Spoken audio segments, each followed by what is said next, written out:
बहादुर शाह प्रथम, जिनका जन्म नाम मुअज्जम था, 7 मुगल बादशाह थे। उन्होंने 1707 से 1712 तक राज किया। उनके शासनकाल ने उनके पिता औरंगजेब के लंबे और उथल-पुथल भरे शासन के बाद परिवर्तन और समेकन के काल को चिह्नित किया। मुअज्जम का जन्म विशेषाधिकार और शक्ति के जीवन में हुआ था। वह औरंगजेब और उनकी पत्नी नवाब बाई के बेटे थे। उनका पालन पोषण मुगल दरबार की परंपराओं में डूबा हुआ था। इसमें कठोर शिक्षा और सैन्य प्रशिक्षण शामिल था। छोटी उम्र से ही मुअज्जम ने एक गहरी बुद्धि और प्रशासन के लिए एक प्रतिभा का प्रदर्शन किया। उन्होंने अपने पिता के अनुभवों से सीखा। उन्होंने एक विशाल और विविध साम्राज्य पर राज करने की चुनौतियों को प्रत्यक्ष रूप से देखा। ये शुरुआती एक्सपीरियंसेस उन्हें उस शासक के रूप में ढालेंगे जो वह बनेंगे। उनका शासनकाल यद्यपि अपेक्षाकृत छोटा था, मुगल साम्राज्य पर एक स्थायी इंपैक्ट डालेगा। वह मैं लिखमरा 6 पढ़ता है। मुअज्जम का शुरुआती एडमिनिस्ट्रेशनिक एक्सपीरियंसेस महत्वपूर्ण प्रांतों को चलाने से आया था।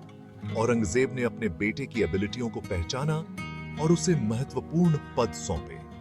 ऐसा ही एक पद था काबुल का सूबेदार होना। काबुल, जो आज के अफगानिस्तान में स्थित है, एक स्ट्रेटेजिक रूप से महत्वपूर्ण प्रांत था। यह मध्य एशिया के प्रवेश द्वार के रूप में कार्य करता था। काबुल के मुअज्जम के सफल प्रशासन ने उनकी क्षमता का प्रदर्शन किया। उन्होंने विविध आबादी का प्रबंधन करने और साम्राज्य की सीमाओं की रक्षा करने की अपनी क्षमता साबित की।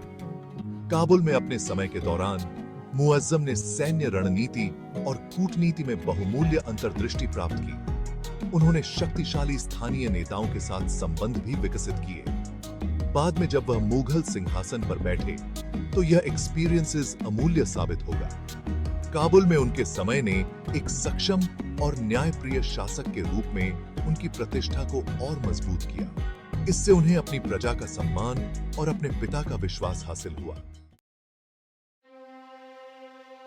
1707 में औरंगजेब की मृत्यु ने उनके बेटों के बीच उत्तराधिकार के युद्ध को जन्म दिया। मुअज्जम सबसे बड़े और सबसे अनुभवी विजयी हुए। यह उनके भाइयों आजम शाह और कामबख्श के खिलाफ एक कटु संघर्ष के बाद था। उत्तराधिकार के युद्ध ने मुअज्जम की सैन्य और राजनीतिक कुशाग्रता का परीक्षण किया। उन्होंने स्ट्रेटेजिक रूप से अपने विरोधियों को पछाड़ दिया। उन्होंने प्रमुख रईसों और सैन्य कमांडरों का समर्थन भी हासिल किया। उनकी जीत ने उन्हें बहादुर शाह की उपाधि दिलाई, जिसका अर्थ है बहादुर किंग। बहादुर शाह का सिंहासन पर बैठना मुगल इतिहास में एक नए अध्याय की शुरुआत थी। उन्हें एक ऐसा साम्राज्य विरासत में मिला जो विशाल था और चुनौतियों का सामना कर रहा था। उनका शासनकाल सत्ता को मजबूत करने, आंतरिक विभाजनों को दूर करने और बाह्य खतरों का सामना करने के उनके प्रयासों से परिभाषित होगा।